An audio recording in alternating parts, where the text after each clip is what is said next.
the partnership works because we have a common interest. We have a common interest, and together we see the opportunities out there.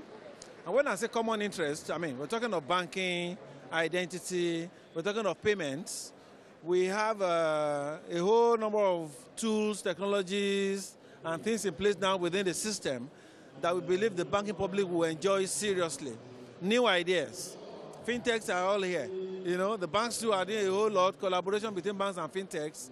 And NIBSS is working along with all of these partners to ensure that we make payments in particular easy, to make sure that payment is more secure so that people don't lose their money, to make sure that even when there are issues, they are resolved promptly.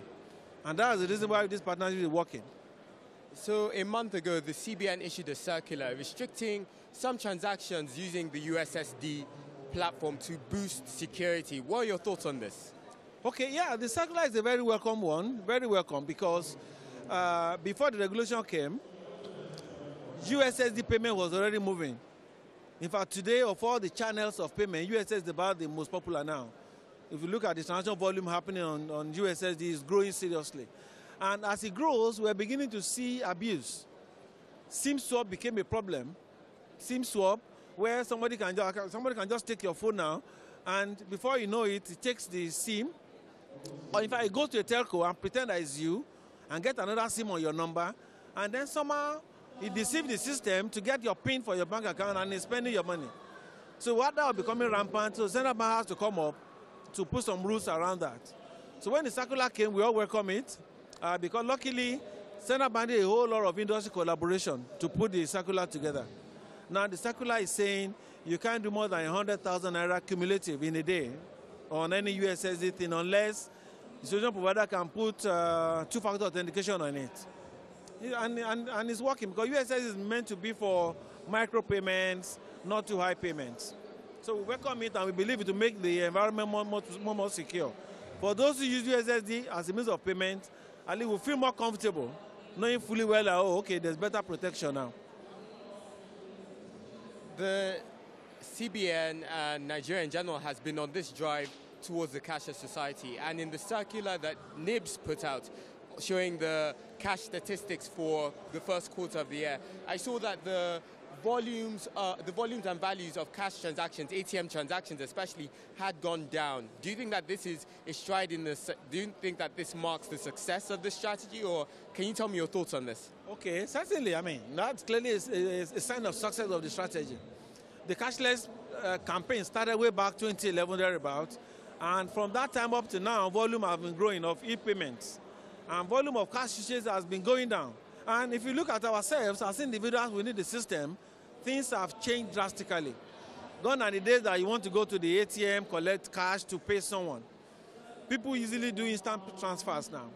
You know, when you have an obligation to someone, can just do instant transfer, the person gets the money immediately in his account. So really lifestyle has changed. All this has brought a lot of convenience to people, and Nigeria is moving on, and I have a firm conviction that the contribution to GDP of all these things is really massive. And that's why we're all here, to see newer and newer things we can introduce to make life more comfortable and convenient for people. Okay, so one of the issues that a lot of consumers have is the charges that they pay with every online or mobile transaction. What are your thoughts on it? Do you think that the banks are being too overzealous with this, or do you think they need to come down? You know, the joke I share about that, many of those who are complaining have the shares of these banks. They want dividends to be paid, but they don't want to pay bank charges. I mean, that's the irony of it. I mean, we all know the environment. I mean, banking is a business of its own, and we know in our environment, infrastructure is costly. In our environment, banks pay for their security. Most banks pay to process their water. Some banks manage the roads. Banks spend a lot of money on diesel and all that. So really, if we want to provide these convenient services to people to make life easy, I mean, it costs something. And naturally, banks, for them to stay afloat, have to pass the customer. So they have to recover the costs from their customers. And that's what is going on. But for me, the joy of it is that the regulator is there. The central bank is watching and partnering with banks to ensure that banks don't charge excessively at all. So that banks don't charge. And if you compare what we pay, or what banks charge us in this country, compared with a few other environment to other countries, we're still doing very well. Our charges are not that high. Go to the UK, for instance, you could be paying up to £1 to withdraw from an ATM. That's about 500 naira. Now, how much are we paying here? The rule here says the first 3 withdrawals will be free, even if it's an off-force transaction. Thereafter, we pay 65 naira. So really, yes, the charges are there, but people have to realize that banks have to recover the costs of providing all this. I mean, technology is not cheap. Most of the technology we're talking about are all imported. So, I mean, banks pay for them in dollars and all that. There are personnel costs and all that. But for me, what is paramount and that I'm happy about is that as banks charge, they're able to provide services, convenient, exciting services to the people that makes their quality of life to really increase, which is very important.